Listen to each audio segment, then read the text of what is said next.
Boa noite, igreja. A graça e a paz do nosso Senhor e Salvador Jesus. Amém. Aleluia. Se você está nos assistindo no YouTube, seja muito bem-vindo a mais um culto de louvor e adoração ao nome desse Deus. Entrega tudo, hein, meu irmão? Entrega tudo, hein? Não retei nada não, hein? Amém. Senhor Deus Pai, essa espada que estava ali no jardim traspassou o seu próprio coração ali na cruz, Pai, nos dando nova vida e acesso à árvore da vida, Pai. O Senhor nos marcou, Pai, de forma eterna, e que nessa noite o Senhor consiga, Pai, através da vida da Camila, trazer à memória, Pai, esse marcar nas nossas vidas, esse marcar nos nossos corações, que saiamos daqui, Senhor, transbordante mesmo de alegria, por um coração arrependido, por um coração quebrantado, pela Tua bondade, em nome de Jesus. Amém. Aleluia. Graças e paz do Senhor, igreja.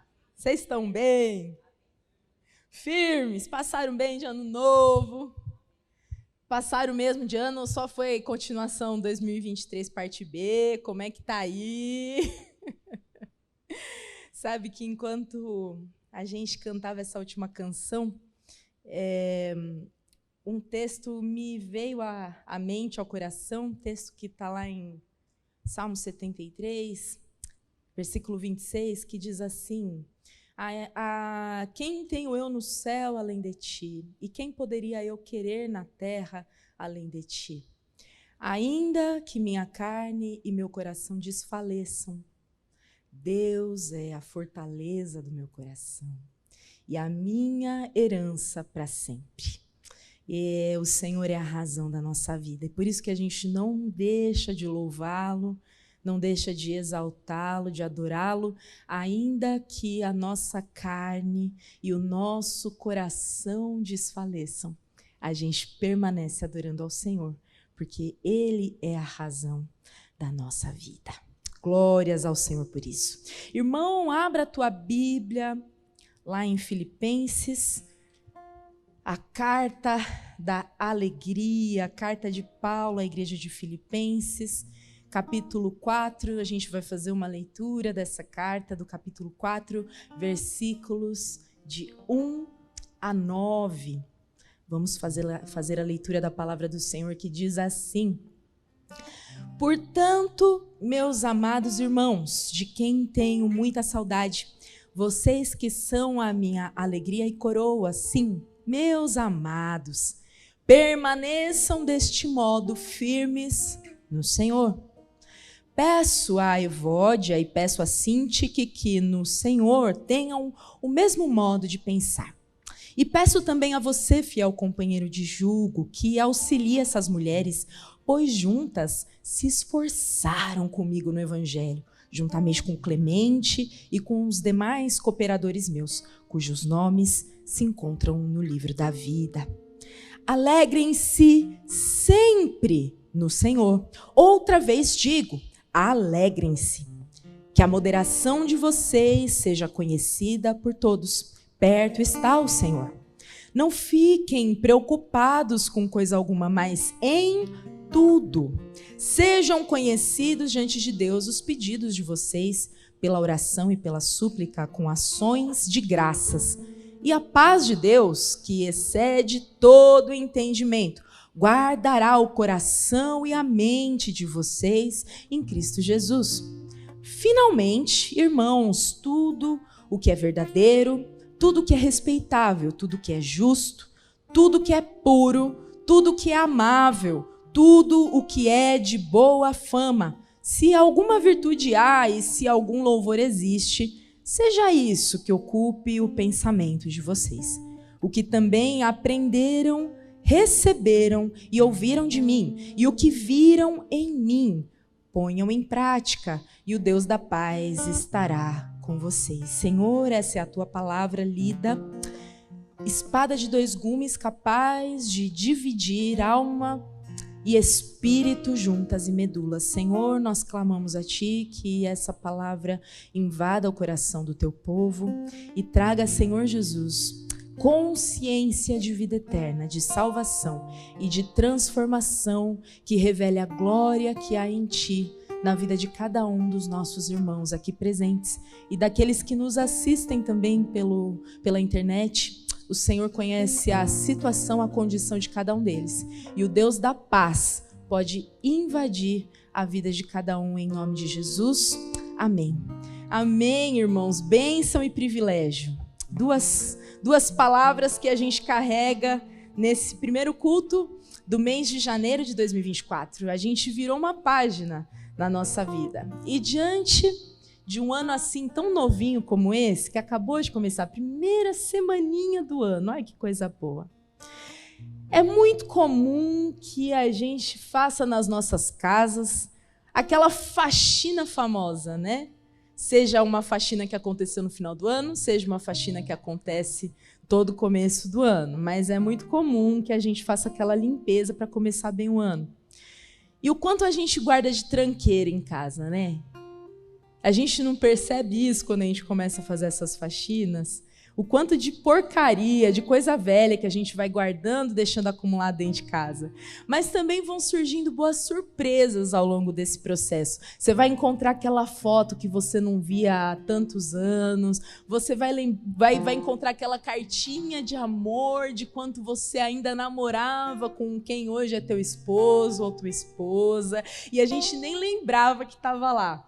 Nas últimas semanas, o Paulo e eu, a gente passou por mudanças. Sim, no dia 24, enquanto estava todo mundo fazendo unha, arrumando cabelo para a ceia de Natal na sala de casa, a gente estava raspando parede de massa corrida. Glória a Deus, aleluia. Estávamos em processo de mudança.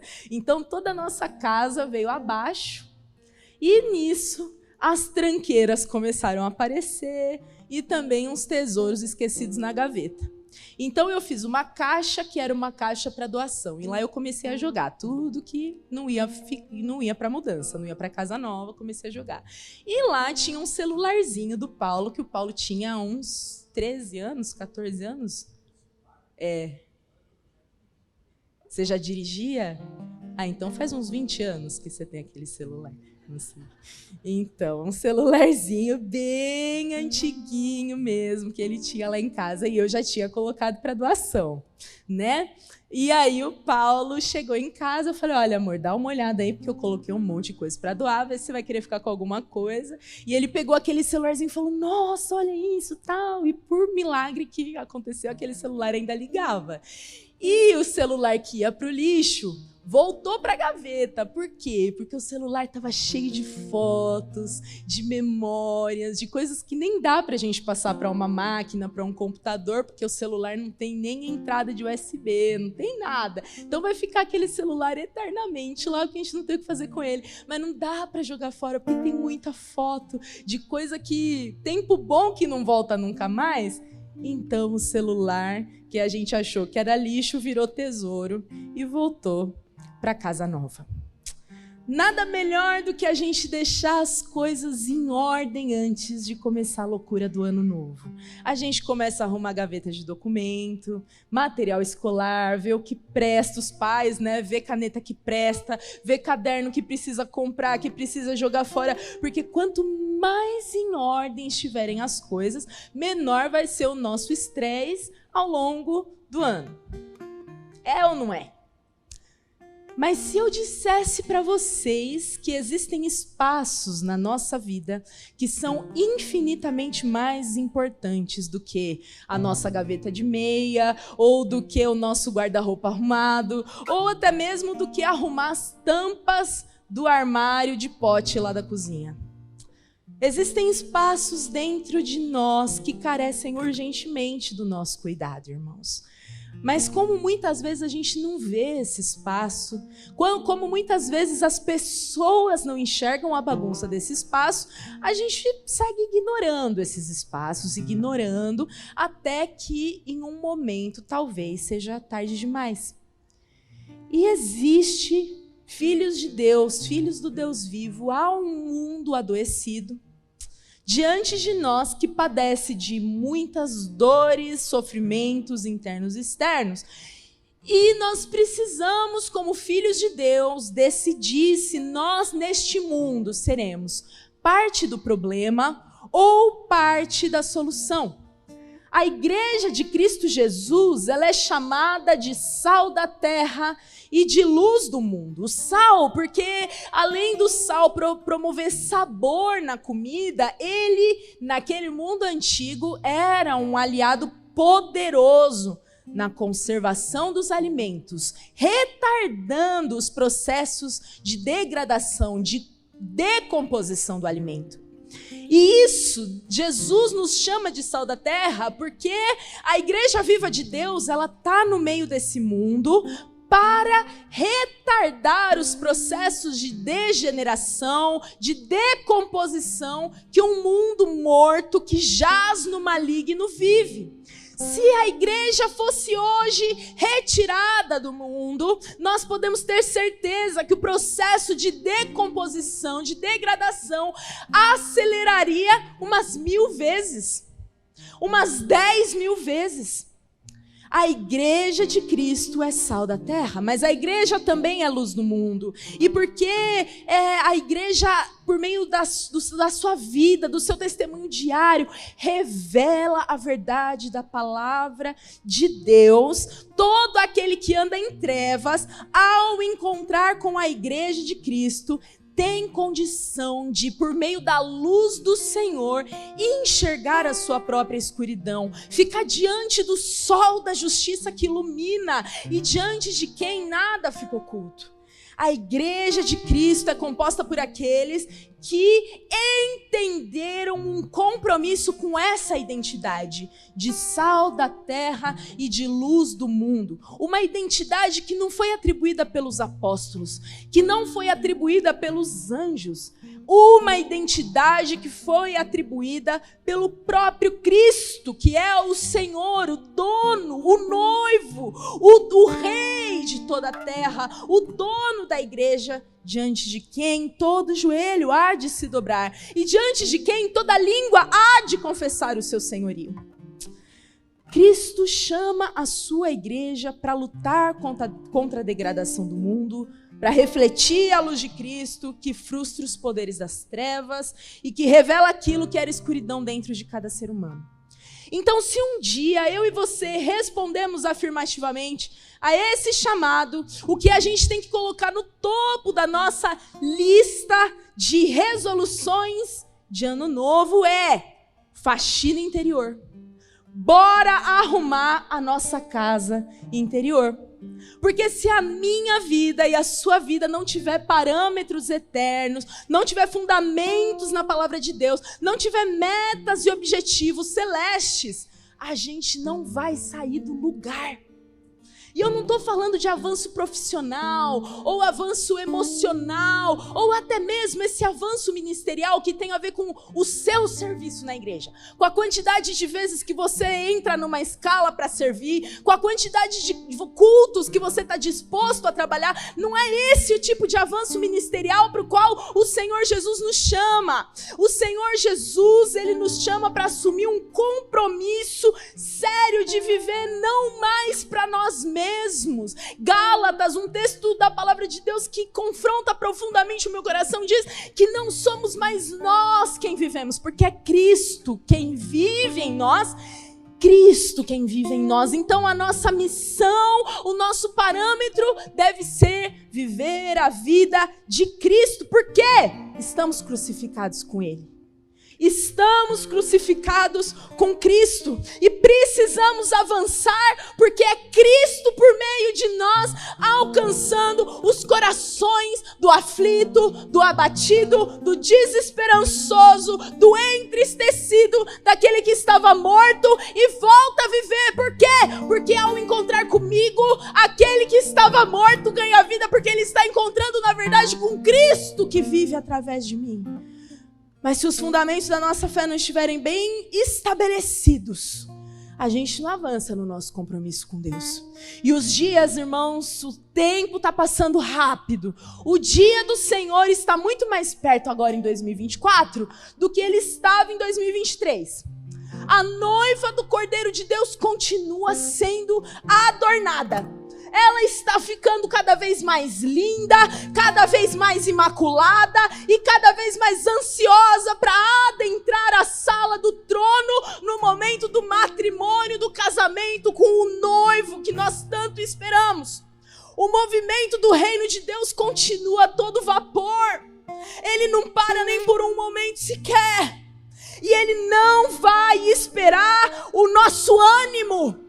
O movimento do reino dos céus não vai parar para esperar a minha e a sua boa vontade. A gente precisa arrumar a nossa casa interior. Precisamos organizar as gavetas do nosso coração e do nosso pensamento. E aqui no texto de Filipenses 4, a gente vai encontrar um caminho de vida da palavra de Deus, que pode nos alinhar e que pode nos conduzir ao nosso alvo, que é ser cada vez mais semelhante a Cristo. Nessa exortação que Paulo faz aos Filipenses. A gente vai perceber ao ler essa carta, e eu te recomendo a leitura dessa carta de 4 capítulos profundos e maravilhosos da palavra de Deus. Nessa carta de Paulo aos Filipenses, a gente vai perceber um tom de intimidade que Paulo nutria com essa igreja. Ela é muito mais pessoal do que todas as outras cartas de Paulo, e ela foi escrita de dentro de uma prisão, lá em Roma, de onde Paulo ele vai escrever essa carta com o propósito de, em primeiro lugar, agradecer o apoio financeiro que essa igreja estava dando para ele enquanto ele estava preso, agradecer o apoio humano ao enviar Epafrodito para ajudar Paulo nas necessidades dele. E por fim, Paulo ele escreve essa carta para louvar a atitude, o testemunho dessa igreja que participava de uma maneira constante na proclamação do evangelho. E Filipenses 1, no capítulo 1, versículo 5, ele vai dizer ainda assim, olha: dou graças pela maneira como vocês têm participado na proclamação do evangelho desde o primeiro dia até agora. Quando foi o primeiro dia? Do primeiro dia até o momento em que Paulo escreve essa carta, 10 anos haviam se passado. E a gente consegue traçar essa linha do tempo voltando lá para Atos 16. Abra aí a sua Bíblia em Atos 16. Porque aqui nesse texto de Atos, Lucas ele vai contar toda a história de como essa igreja de Filipenses aqui, de Filipos, nasce. A igreja nasce através de 3 acontecimentos distintos. O primeiro dos acontecimentos, lá em Atos 16, eita Bíblia, minha Bíblia sumiu, Atos 16, irmãos. Achou de novo, aleluia. Lá em Atos 16 a gente vai ter, em primeiro lugar, Paulo, Silas, Timóteo e Lucas, o quarteto fantástico, chegando finalmente em Filipos. E como era de costume de Paulo, toda vez que ele chegava em uma nova igreja, em uma nova cidade, ele procura um lugar de oração. Esse lugar, costumeiramente, era uma sinagoga. Mas aqui em Filipos é interessante que provavelmente eles não encontraram a sinagoga.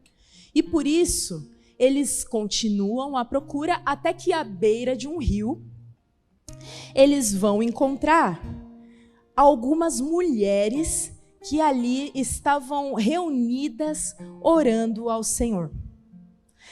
E certa mulher, uma mulher da Ásia, Lídia, uma mulher riquíssima, vendedora de púrpura, ela se rende à palavra que aqueles homens falavam acerca do evangelho, e ela e a sua família são batizados. E a partir daquele momento convida então o quarteto fantástico, Paulo, Timóteo, Silas e Lucas, para ficarem na casa dela. Esse é o primeiro acontecimento. O segundo acontecimento é o da jovem escrava grega que era uma mulher endemoniada. E por ser escravizada, os seus senhores obtinham lucro com ela por meio do espírito de adivinhação que aquela jovem tinha. Um dia, depois de muito ser perturbado por essa mulher, Paulo e Silas expulsam dela aquele espírito que a dominava. E aí, aqueles senhores, donos dessa moça, por perceberem que a sua fonte de lucro tinha acabado, tinha ido embora, eles levantam um motim na cidade contra Paulo e Silas. E aí a gente percebe que a libertação de um se torna a prisão desses homens de Deus. Paulo e Silas são presos e são açoitados e são humilhados. Mas a gente não vê uma gota de tristeza nesses homens. A gente não vê uma gota de mágoa, nem uma gota de ressentimento pela injustiça que eles tinham acabado de viver e de sofrer na pele. O que a gente vê, irmãos, é uma história que já virou um monte de música que a gente gosta de cantar aqui.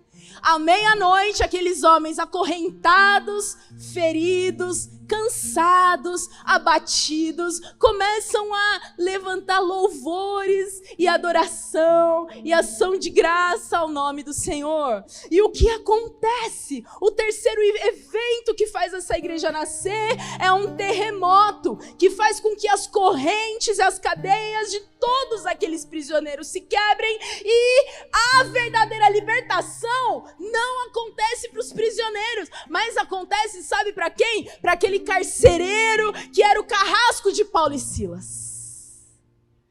No momento em que aquele carcereiro decide tirar a própria vida com medo de que aqueles prisioneiros tivessem fugido, o que acontece com aquele carcereiro, com aquele homem mau, com aquele homem violento, ele encontra a verdadeira vida. E não somente ele, mas também toda a sua família recebem o evangelho de Cristo em seus corações. Assim nasce a igreja em Filipos, do sangue, do suor e das lágrimas dos homens de Deus. E eu quero falar para você que está aqui, para você que está nos assistindo, querido irmão, pare de pensar e de achar que o evangelho vai ser algo assim confortável para você. O evangelho deve ser vivido por meio da dor, por meio do sofrimento, por meio do matar da nossa carne, porque foi assim com o Cordeiro vivo de Deus e não vai ser diferente conosco. Quem segue a Cristo sabe muito bem o que tem que fazer. Jesus, ele fala que quem quiser vir após mim deve o quê? Tomar a sua cruz, negar a si mesmo para segui-lo. É por meio da dor que nós enfrentamos por amor a Cristo. É por meio das injustiças que nós sofremos por amor do nome de Jesus que nós veremos a glória de Deus se manifestar nas vidas das pessoas que se encontrarem conosco. E aí, quando a gente vê aqui no capítulo 4 de Filipenses, Paulo dando algumas instruções para a igreja, a gente precisa ter muita atenção nas instruções que Paulo dá. A primeira delas é: permaneça firme. Paulo sabia bem do que estava falando ao mandar essa igreja permanecer firme. Porque no meio das cadeias, das correntes, dos açoites, das privações de sono, das privações de conforto, Paulo louvava ao Senhor. Paulo entendia o que era a premiação daquele que seguia a Deus. Então, ao dizer para aquele povo para permanecer firme, era fácil da gente ouvir Paulo falando assim: ei, permaneçam firmes e sejam meus imitadores, porque eu sou um imitador de Cristo. Entenda que o padrão estabelecido do céu para a igreja do Senhor não vai ser menor do que o padrão que a gente viu na vida do nosso Cristo. Mas nessa igreja de Filipos, após 10 anos, tinha muita tralha que eles tinham acumulado. A gente sabe bem como é que é. Tinha muita coisa da velha natureza que estava ocupando umas gavetas importantes do coração daquele povo. O pecado, ele tem esse poder de ir se infiltrando sutilmente dentro de nós.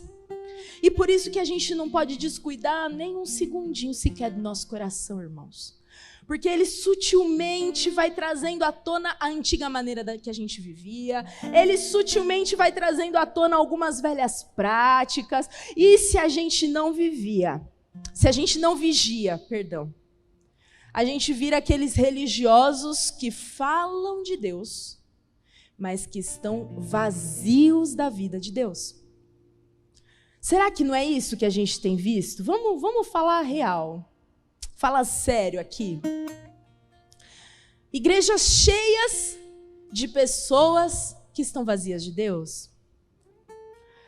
Vamos fazer uma conta rápida. 12 apóstolos e 120 que estavam reunidos em oração fizeram barulho em todo aquele mundo. Barulho. Fizeram o Império Romano estremecer. Hoje nós temos igrejas com 1.000 membros, igrejas com 10.000 membros. Imagina uma igreja de 10.000 cristãos cheios de Deus.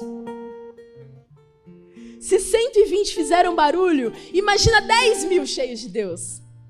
Há igrejas que se gabam de ter 70.000 membros. Imagina 70.000 cristãos cheios de Deus. Por que a gente não está vendo isso? Religiosidade mata, irmãos. E aí a gente vê igrejas cheias de pessoas que estão vazias de Deus. Para que isso não aconteça comigo e com você, nós precisamos arrumar a nossa vida interior. Precisamos arrumar a nossa casa interior. Então aqui, nesses 5 conselhos que Paulo vai dar para a gente manter uma vida interior saudável, que seja o testemunho de que nós vivemos, nos movemos e existimos por meio de Deus, a gente vai encontrar a palavra de vida para o nosso coração. Permanecer firme no Senhor é seguir o exemplo daquele que segue o exemplo de Cristo. Num mundo onde a gente tem muitos mestres, muitos experts, especialistas, a gente precisa observar aquelas pessoas, não que conquistaram grandes coisas aos olhos humanos e carnais, não pessoas com contas bancárias prósperas, não igrejas que são prósperas em números de membros, em números de conta bancária, não. A gente precisa seguir pessoas que imitam o Cristo. Geralmente são pessoas desprezadas, pessoas que não são admiradas nem ouvidas, pessoas anônimas. Então, fique muito atento aos anônimos, aqueles que têm 20 seguidores no Instagram, mas que têm o seu nome estampado em letras garrafais no reino dos céus. É dessa forma que nós conseguiremos permanecer firmes no Senhor. Mas o segundo conselho, exortação de Paulo para essa igreja é: tenham o mesmo modo de pensar. Aqui no capítulo 4, a gente vai ver ele falando diretamente para 2 irmãs dessa igreja, líderes na igreja de Filipos, Evódia e Sintique. Mas a verdade é que provavelmente essa não era uma questão isolada na igreja de Filipos, porque ao longo de toda a carta, a gente vai ver Paulo enfatizando muito esse ponto. E em Filipenses 1:27, Paulo vai dizer assim: acima de tudo, vivam de modo digno do evangelho de Cristo, para que, ou indo até aí para vê-los, ou estando ausente, eu ouça a respeito de vocês, de que estão firmes em um só espírito, como uma só alma, lutando juntos pela fé do evangelho, e que em nada... é só até aqui mesmo, pela fé do evangelho. Uma só alma, um só espírito. Filipenses 2:2 vai dizer assim: completem a minha alegria, tendo o mesmo modo de pensar, tendo o mesmo amor e sendo unidos de alma e mente. Não façam nada por interesse pessoal ou vaidade, mas por humildade, cada um considerando os outros superiores a si mesmo, não tendo em vista somente os seus próprios interesses, mas também os dos outros. Em Filipenses 2:5, esse é canção, né? Esse é música. Tenham entre vocês o mesmo modo de pensar de Cristo Jesus, que mesmo existindo na forma de Deus, não considerou ser igual a Deus, algo que deveria ser retido a qualquer custo. E por fim, em Filipenses 12:15, vai dizer assim, Filipenses 2:12-15, vai dizer o seguinte: assim, meus amados, como vocês sempre obedeceram não só na minha presença, porém muito mais agora na minha ausência, desenvolvam sua salvação com temor e tremor, porque Deus é quem efetua em vocês tanto o querer como o realizar, segundo a sua boa vontade. Façam tudo sem murmurações, sem discussões, para que sejam irrepreensíveis e puros filhos de Deus, inculpáveis no meio de uma geração pervertida e corrupta, na qual vocês brilham como luzeiros no mundo, preservando a palavra da vida. Então fica claro para a gente que a questão da unidade relacional era um ponto de atenção na igreja de Filipos. E aí a gente precisa entender uma coisa, irmãos. Dentro do corpo de Cristo, a maneira como você se relaciona com qualquer parte do corpo afeta todo o corpo. Então, o problema relacional que você tem com o seu irmão não é um problema só com o seu irmão. É um problema que fere todo o corpo de Cristo. Então, tenha muito cuidado, porque o Senhor vai levar uma igreja pura, imaculada e unida. Se você pensa que é só uma picuinha, se você pensa que é só um comentário, cuidado, irmão, cuide do seu coração, limpe as gavetas do seu coração, porque o pequeno dedinho encravado que a gente acha que não vai fazer nada, te dá dor até na ponta do fio do cabelo. Aquilo que você faz no corpo, pelo bem e pelo mal, importa e faz a diferença.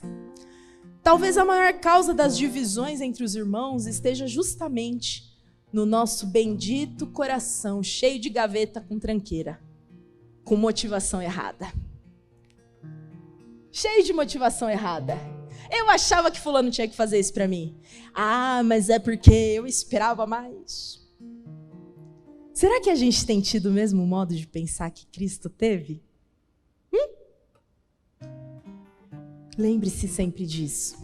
O padrão estabelecido no céu para a igreja não será menor do que o padrão que nós vimos no nosso Cristo. O terceiro conselho / exortação de Paulo a essa igreja é uma ordem. Alegrem-se sempre no Senhor. Outra vez digo, uma ênfase. Alegrem-se. Paulo é extremamente enfático e entenda, isso não é um conselho da sua vovozinha. Filhinho, leva a blusa porque pode ser que chova. Não, isso aqui é uma ordem expressa, enfática. Alegrem-se sempre no Senhor. É no Senhor que está a nossa alegria. No Senhor. Não é no bem-estar que está a nossa alegria. Não é no meu cônjuge que está a minha alegria. Não é nos meus sonhos realizados que está a minha alegria. É no Senhor. Por quê? Porque se eu colocar a minha alegria naquilo que é passageiro, a minha alegria também será passageira.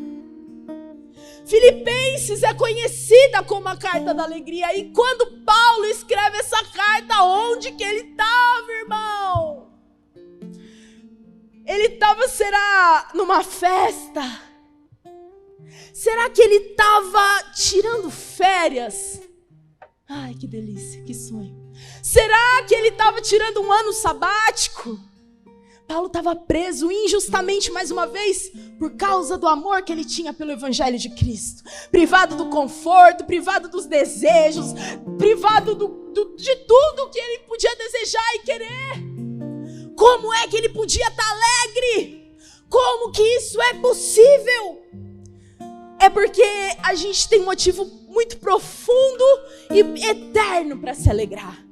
Motivos que não passam, como a nossa vida é passageira, mas que permanecem para além da nossa vida.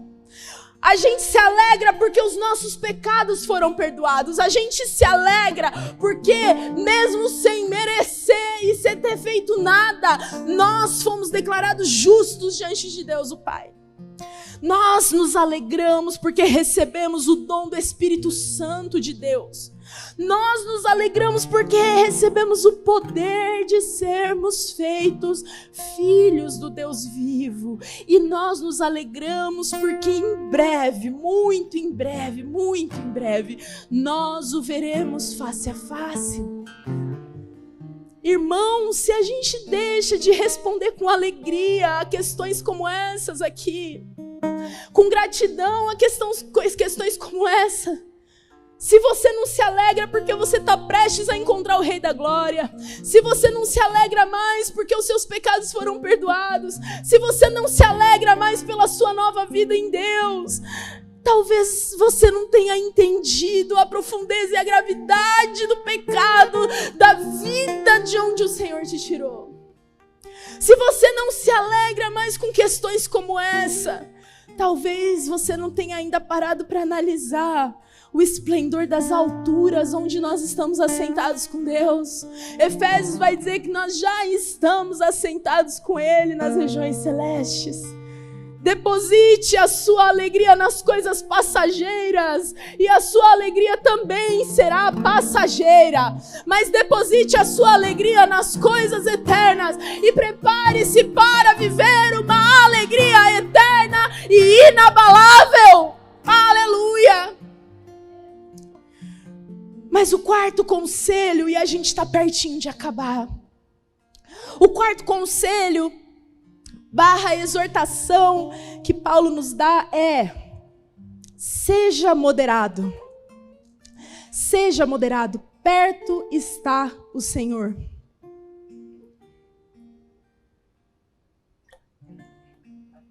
Se a gente pudesse traduzir isso aqui com uma tradução um pouco exagerada, o que Paulo está querendo dizer é mais ou menos assim: seja conhecido por ofuscar a si mesmo. Seja conhecido por ofuscar a sua justiça própria. Seja conhecido por ofuscar as suas próprias opiniões. Seja conhecido por ofuscar o seu eu. Seja conhecido por levar o outro em consideração.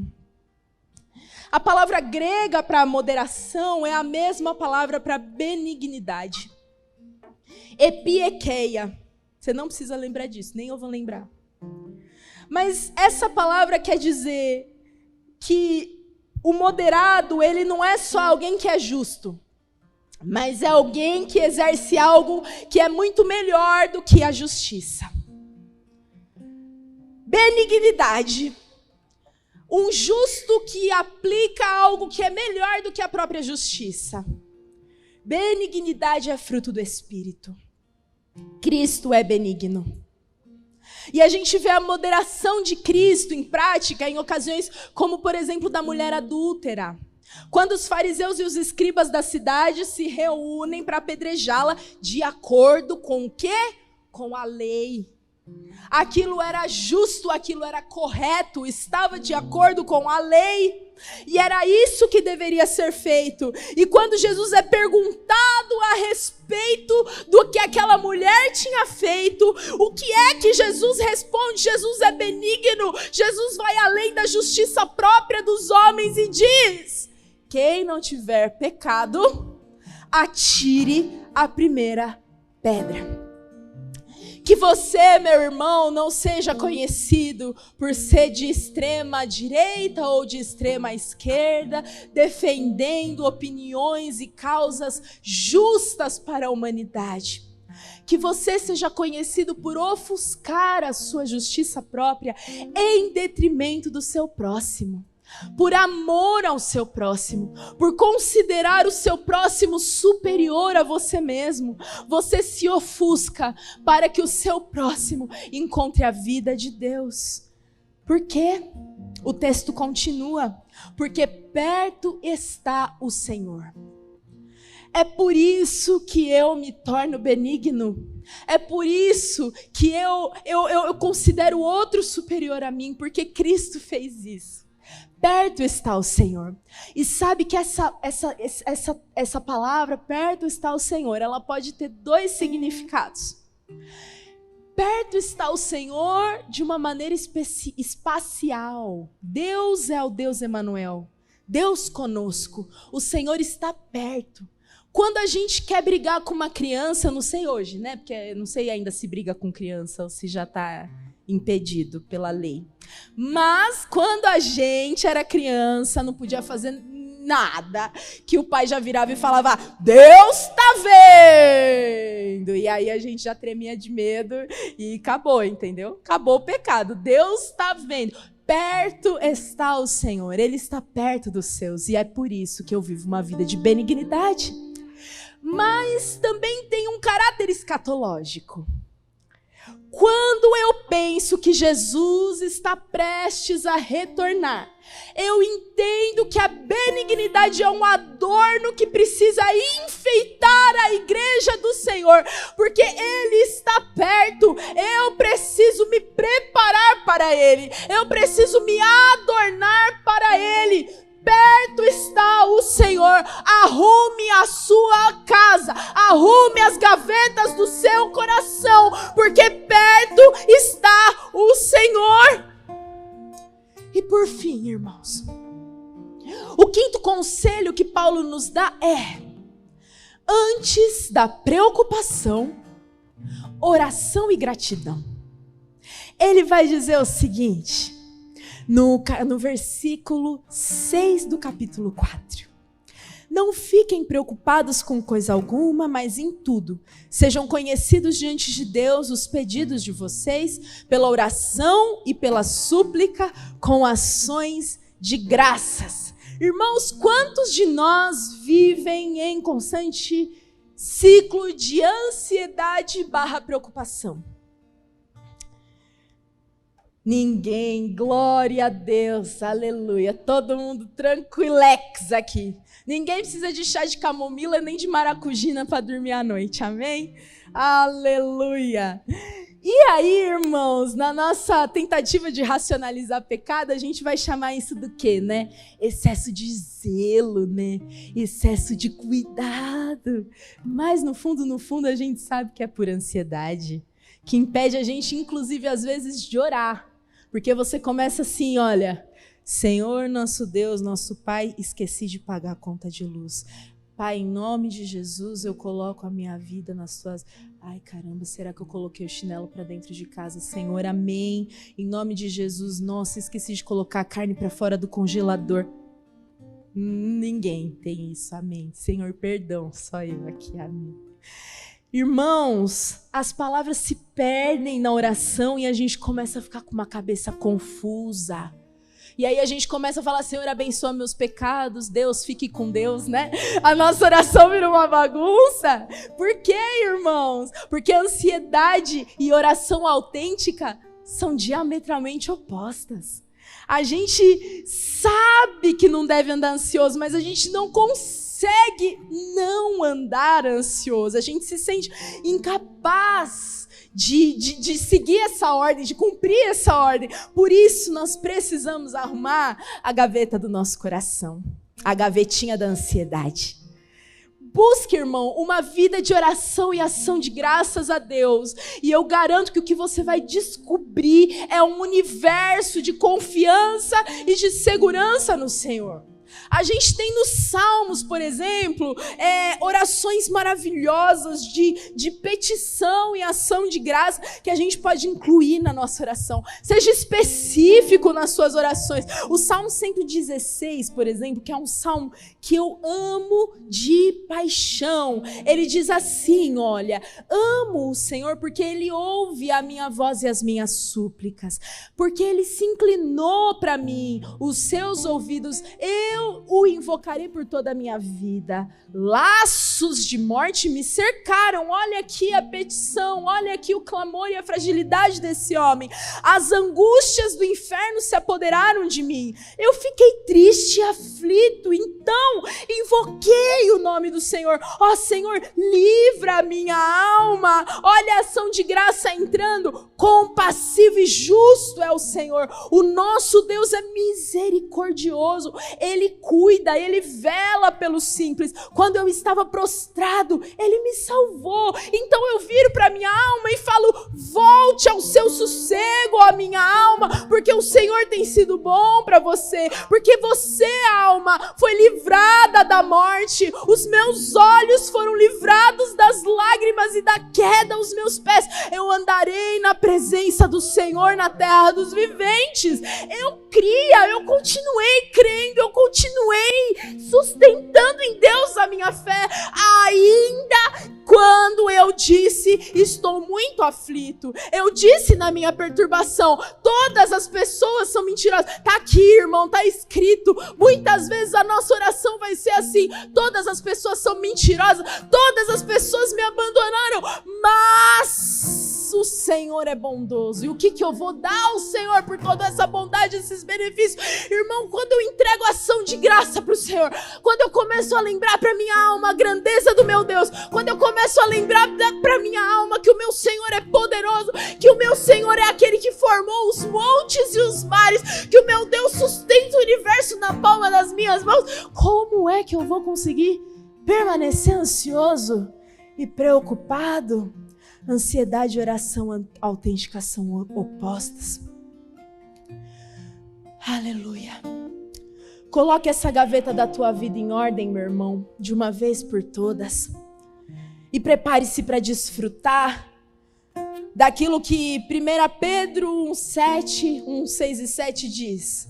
Nisso vocês exultam, embora no presente por breve tempo, se necessário, sejam contristados por várias provações, para que uma vez confirmado o valor da fé que vocês têm, muito mais preciosa do que o ouro perecível, mesmo apurado pelo fogo, resulte em louvor, glória e honra na revelação de Cristo Jesus. Maná em Worship, pode subir, por favor. Vamos nos preparar para a ceia do Senhor. Aleluia. Se puder diminuir as luzes, irmãos. A recomendação final de Paulo a essa igreja acontece de uma maneira absoluta. Absoluta. Aqui em Filipenses 4, versículos 8 e 9. Ele vai dizer assim, finalmente, irmãos, tudo, 6 vezes tudo, absoluto. Tudo que é verdadeiro, tudo que é respeitável, tudo que é justo, tudo que é puro, tudo que é amável, tudo que é de boa fama, se alguma virtude há, se algum louvor existe, seja isso que ocupe a gaveta do seu pensamento. Ocupe o seu pensamento. Ocupe o seu coração. Se tudo que é real, verdadeiro, puro, justo, tudo que é louvor, tudo que é honesto, ocupar o seu coração, ocupar as gavetas da sua vida interior, não haverá espaço para tudo que é desonesto, impuro, injusto, falso, mentiroso, continuar ocupando o seu interior. Irmão, se alimente daquilo que é verdadeiro. Olha aqui, olha aqui, olha aqui. Quanta coisa verdadeira a gente tem aqui. E muitas vezes nenhum só livro da Bíblia ao longo do ano a gente consegue ler. Como que a gente quer ter as gavetas da nossa alma nutridas por coisas boas? Como é que a gente quer estar adornado para esse Senhor se a gente não se ocupar de se nutrir de tudo que é verdadeiro, de tudo que é puro, de tudo que é amável, de tudo que é de boa fama? Irmãos, que seja isso que ocupe o seu pensamento. Por quê, irmãos? Porque a gente espelha a nossa vida na vida daqueles que seguem a Cristo. E Paulo está falando aqui, o que também aprenderam, receberam e ouviram de mim, o que viram em mim, isso ponham em prática. A gente conhece a história de Paulo, sabe que Paulo morreu decapitado debaixo do governo de Nero, sendo injustiçado do começo ao fim, carregando no seu corpo as marcas de Cristo, mas ele recebeu um céu aberto e uma eternidade abraçando a existência desse homem. A gente conhece a história, sabe como ela vai terminar. Siga o exemplo de homens e mulheres que muitas vezes são desprezados do mundo, mas que manifestam o brilho da luz do Senhor. Permaneçam firmes no Senhor. E tenham dentro de vocês, tenhamos dentro de nós o mesmo modo de pensar de Cristo, vivendo em uma unidade, vivendo em amor uns aos outros. Porque Cristo, mesmo existindo na forma de Deus, ele não considerou o ser igual a Deus algo que ele deveria ser retido a qualquer custo. Mas Cristo se esvaziou. Cristo assumiu forma de escravo. Escravo que lava pé. O escravo mais baixo da casa. Ele se tornou semelhante a ser humano, corruptível, mortal. E ele, reconhecido em figura humana, se humilhou, tornando-se obediente até a morte de cruz. Tenham o mesmo sentimento e pensamento que houve em Cristo. Hoje a gente tem oportunidade mais uma vez, por meio da Santa Ceia, de reafirmar o nosso compromisso que um dia a gente firmou lá atrás, de seguir o Cordeiro. Segui-lo com a nossa cruz dolorosa nos ombros, segui-lo com a nossa cruz vergonhosa nos ombros, participando da sua humilhação e da sua morte, porque com ele a gente também foi glorificado. 1 Coríntios 11, 23 vai dizer assim: se você puder preparar os seus elementos, vamos agora nos preparar aqui. 1 Coríntios 11, 23 diz assim: porque eu recebi do Senhor o que também lhes entreguei, que o Senhor Jesus, na noite em que foi traído, pegou um pão e, tendo dado graças, o partiu e disse: esse é o meu corpo que é dado por vocês. Façam isso em memória de mim. Coma agora o pão em memória do Senhor, por amor ao Senhor. Ah, Senhor. Ah, Senhor. Faz-nos viver, Pai, uma vida digna, Senhor, do Teu Evangelho. Uma vida digna do Teu sacrifício. Do mesmo modo, depois da ceia, pegou também um cálice, dizendo: este cálice é a nova aliança no meu sangue. Façam isso todas as vezes que o beberem em memória de mim. Porque todas as vezes que comerem este pão e beberem o cálice, vocês anunciam a morte do Senhor, até que Ele venha. Beba do cálice, irmão, em nome de Jesus.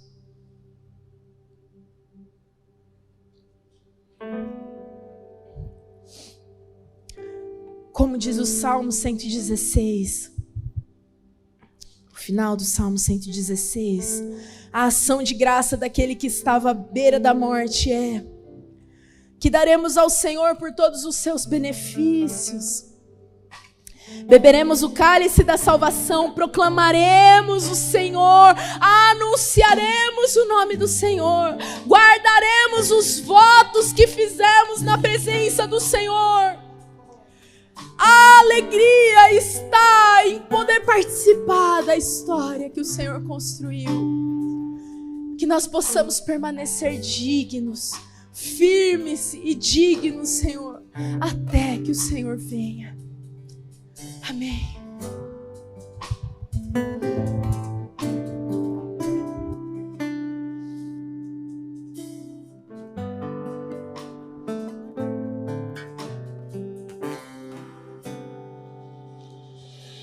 Jesus é o centro de tudo que há. Jesus é o centro de tudo que há. O início e o fim, desde a eternidade, tudo é sobre Jesus. Jesus é o centro de tudo que há. Jesus é o centro de tudo que há. O início e o fim, desde a eternidade, tudo é sobre Jesus. Jesus, nada mais importa, nada se compara a ti.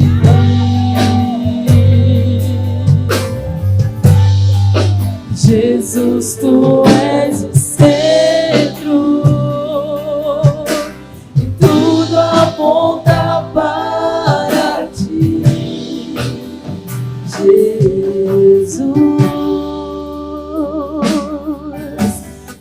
Jesus é o centro de todo o meu ser. Jesus é o centro de todo o meu ser. Meu início, meio e fim, meu início, meio e fim. Que eu viva sempre para ti, meu Jesus. Jesus, nada mais importa, nada se compara a ti. Jesus, tu és o centro. Jesus, tu és o centro de todas as coisas. Tudo aponta para ti, Jesus. Que em meu coração Cristo seja o centro, todo meu ser mostre quem tu és. Que em meu coração Cristo seja o centro e todo meu ser mostre quem tu és. Que em meu coração Cristo seja o centro, todo meu ser mostre que em nosso coração seja o centro de tudo, Jesus. Todo meu ser mostre quem tu és.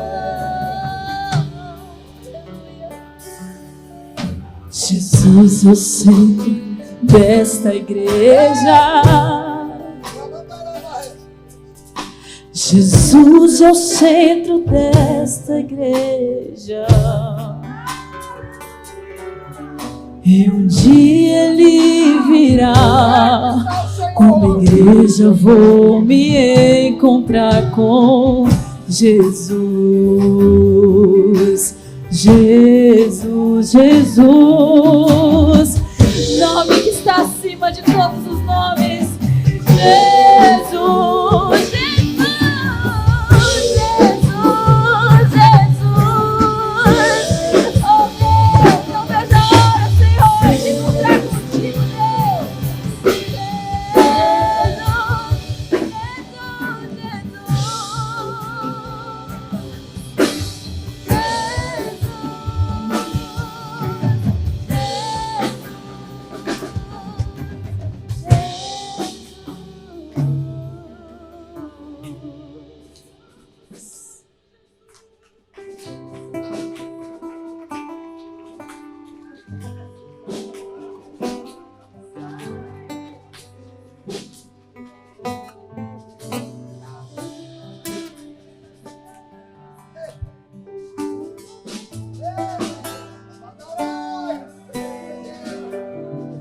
Perto está o Senhor dos que têm o coração quebrantado e contrito.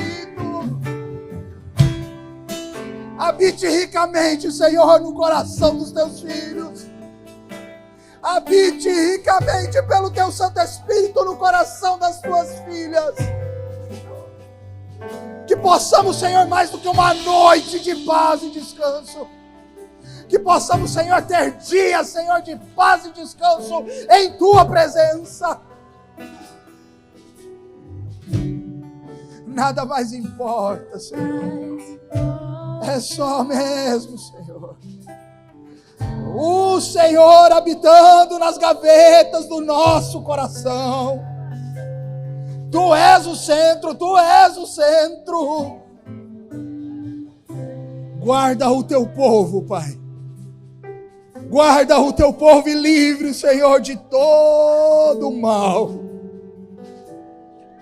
Em nome de Jesus, que o grande amor de Deus, o Pai, que a graça do Filho Jesus e a comunhão do Espírito Santo de Deus seja com cada um que está aqui no templo, seja com cada um que nos assiste em casa, em nome de Jesus. Que o Senhor seja o centro, que o Senhor seja tudo, que o Senhor seja o levantar e o deitar, que o Senhor seja a inspiração, que o Senhor seja o amigo fiel, que seja o Senhor, Pai, a conduzir o teu povo por esses dias, em nome de Jesus. Vão na paz do Senhor, sabendo que Ele é o centro. Jesus, Tu és